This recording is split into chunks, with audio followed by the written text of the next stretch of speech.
Hello, lesson 3 on Grandad's Secret Giant. Now, you might not know this about me, but I am quite tall. In fact, I'm actually the tallest person in the whole school. Yes, even taller than Mr. Nunn, even taller than Mr. Hall. Mr. Hall's actually quite small. Even taller than Mr. Milner, even taller than everybody. Tallest. Now, I'm pretty tall. And one thing that happens to me quite a lot in school or when I'm in the supermarket is short people ask me to reach up and get things that are high up for them. Now, I'm not that tall, and I'm certainly not as tall as Grandad's secret giant. But if Grandad's giant were at school, he'd be able to do all kinds of things because he's so tall. He'd be able to reach up and do all kinds of jobs for us. For instance, the giant would be able to reach into the tops of those trees on the top playground and get the hoops out that even I can't reach.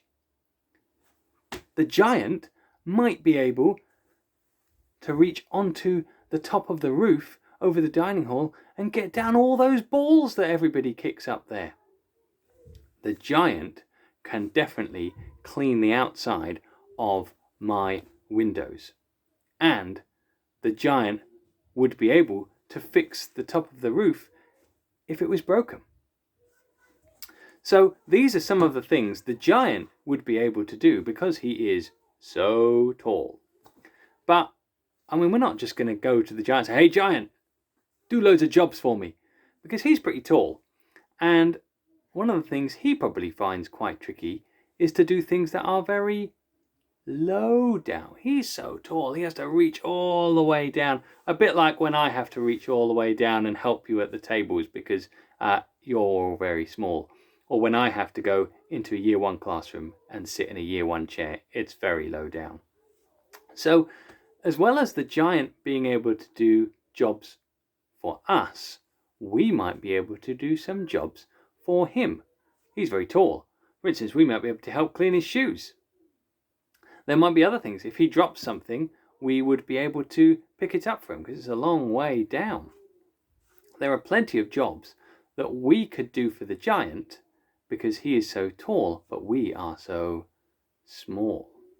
So today's activity is to write some sentences, thinking about what the giant could do for us and what we could do for the giant. And you could think about it at school. School's a great place. The giant will be very useful at reaching the mugs that are always stuck on the top of the cupboard in the staff room. And we could definitely do some things to help him out as well. So what we'd like you to do is to write some sentences. And I've given you some sentence starters that you could use. So for instance, you could write the giant could, the giant would be able to, the giant might, the giant can. And the same for you. Think about yourself. What could you do? I could, I would, I might, I can. So what would you do for the giant? What would the giant be able to do for you? It's not all one way. We've got to share. Sharing is caring, and a bit of give and take. And then after you've done that, as a little extra activity, perhaps you could draw a picture of the giant doing one of those things in the school, like reaching to the top to get those hoops out or getting those balls off. You could draw a picture to go with it as well. The main part of the activity is to write some sentences about what the giant could do for us and what we could do for the giant. Off you go.